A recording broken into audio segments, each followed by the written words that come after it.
Chapter 3. Beloved Brother Rhett. In the years to come, little Rosemary wrote her brother faithfully. She told him about her piebald pony, Jack, who had the pleasantest manners. Rosemary rode Jack everywhere. "Mother says I am becoming a wild Indian. Have you met any wild Indians? When I ask him to jump," Rosemary wrote, "Jack swivels his head and rolls his eyes and lays his ears flat. I believe Jack is insulted." When a water moccasin struck Jack, Rosemary wrote how she and Hercules sat up through the night with her dying pony. Though Rosemary's hand was steady, this letter was spotted with tear stains. Rosemary had returned to the Fishers and wrote about that household. "Charlotte doesn't think ill of anyone. I don't think her brother Jamie intends to be cruel, but his friends are so clever and reckless, Jamie must act as they do. One morning, he came home while Charlotte and I were at breakfast. Jamie's clothes were filthy. He stumbled, and he smelled very bad.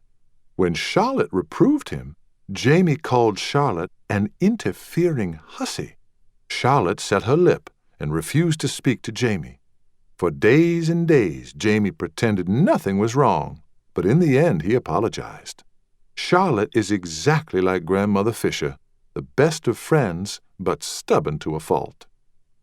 Jamie is gentler than he wants us to think. When he isn't with his friends, he tells us amusing stories. Some are not true. Jamie loves horses and is the best rider I have ever seen. Hercules lets Jamie ride Giro, though Father would be furious if he knew. Have I told you about Giro? Hercules says Giro is the fastest thoroughbred in the Low Country. Jamie's friends are Andrew Ravenel, Henry Kershaw, and Edgar Puryear. Weren't they your friends too? Jamie says John Haynes is a young stick, but he daren't criticize John Haynes in Grandmother Fisher's hearing. John Haynes asks if I've heard from you, and I am sorry I must tell him I haven't. If I were older, I would join you, and we could travel even to Egypt. I should very much like to see the pyramids. Have you seen the pyramids? In much the same way that Rosemary knew Jesus loved little children, she knew abolitionists were wicked, and Yankees hated and feared Southerners, even children like herself. From more personal experience, Rosemary knew grown-ups argued fiercely about politics and that friendships were made or discarded depending on what other grown-ups were doing far away in the United States Congress. When Rosemary was 10, Congress passed the Compromise of 1850, and nullifiers and Unionists became friendly for a time. Langston Butler, who hadn't spoken to Cathcart Puryear since he removed Rhett from Cathcart's tutelage, nodded to Puryear on Queen Street. When Mrs. Stowe's novel, Uncle Tom's Cabin, was published, all Charleston deplored the wicked book. Grandmother Fisher said it was too simple for Rosemary and Charlotte. "How can it be too simple for children?" Rosemary asked, desperate to read the book everybody was talking about. "Simple in the sense of being simple-minded," Grandmother Fisher grumbled. In her next letter, Rosemary asked if Rhett had read Uncle Tom's Cabin. This brief political tranquility ended when Rosemary was 14 and Congress passed the Kansas-Nebraska Act. In the West, slave owners and abolitionists were murdering one another. At about this time, Rosemary began paying rather more attention to Charleston's eligible bachelors. Edgar Allan Puryear claimed Andrew Ravenel cheated at cards, so Andrew challenged him, Rosemary wrote. Everybody thought they'd fight, but Edgar apologized, so now people suspect Edgar is a coward. Jamie Fisher calls Andrew a beautiful horseman. Do you think a man can be beautiful? Henry Kershaw caned a free-colored tailor in front of his shop after the tailor asked payment of an overdue bill. The man died of his injuries.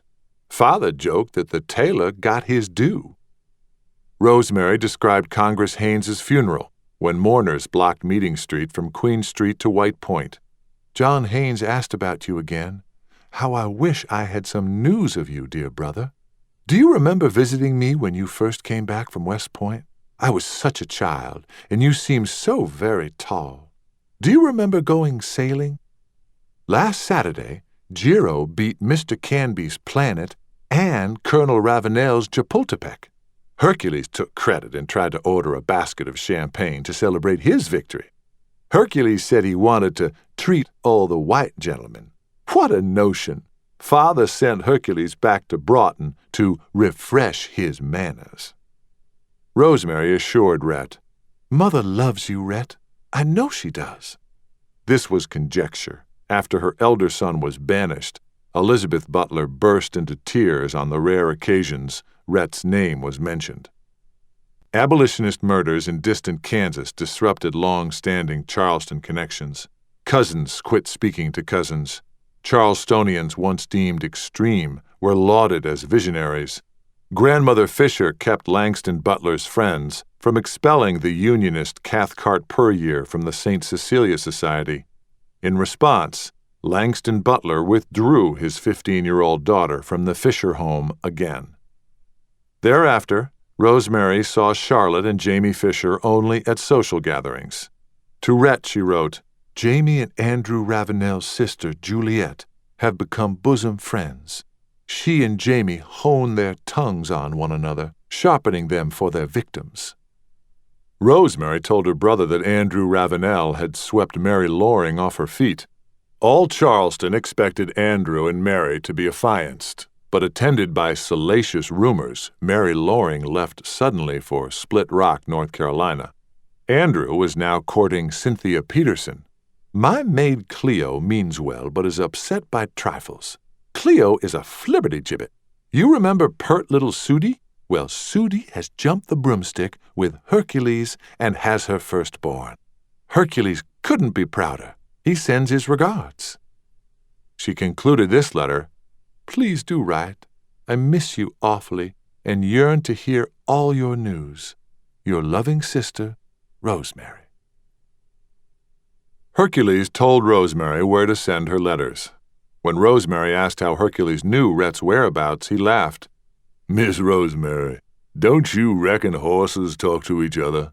Everywhere they goes, horses is talking. I sneaks into the stalls at night and listens." So Rosemary addressed letters to Rhett Butler, San Francisco, California Territory, and Rhett Butler, General Delivery, New Orleans, Louisiana. She sealed them carefully and doubled the postage. "Be sure and mail this today, Uncle." "Yes, miss," Uncle Solomon replied, although for some reason her letters made the old houseman uneasy. Rosemary never heard from her brother, and as the years passed, her weekly letters became fortnightly and then monthly.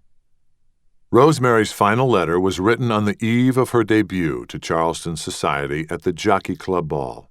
In that letter, 16-year-old Rosemary confided her fears that no young man would sign her dance card, and that her white satin gown was more girlish than womanly.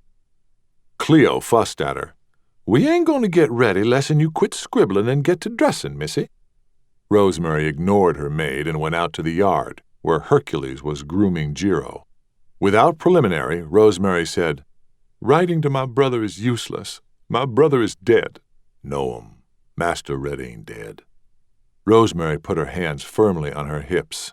"How do you know?" "The horses, they—" She stamped her foot. "Hercules, I am no longer a child." "Yes, miss," he sighed. "I can see you ain't." As Rosemary stormed back to the house, he returned to grooming. "Be easy now, Jiro. Miss Rosemary in distress, count as she going to the Jockey Club, and she feared the young gentleman won't favor her." Rosemary concluded her letter. "Although some of my letters may have gone astray, you must have received others. Your silence is too cruel. How I wish I knew your whereabouts and circumstances. I will always love you, brother, but in the face of your obstinate silence, I will not write again." Rosemary was as good as her word. She didn't write Rhett that her debut had been notable, that Andrew Ravenel had flirted outrageously and taken 4 waltzes. Nor did she tell him that during the intermission, Grandmother Fisher had said, "John Haynes is thoroughly besotted with you. A girl could do worse than John Haynes." nor that she had replied, tossing her head, "John Haynes can't sit a horse. It's a wonder he doesn't injure himself. But Andrew Ravenel can sit a horse? He is the handsomest man in Charleston. Every belle has set her cap for Andrew. I believe what you call a cap, dear, Mr. Ravenel's sporting friends call a scalp," Constance Fisher replied.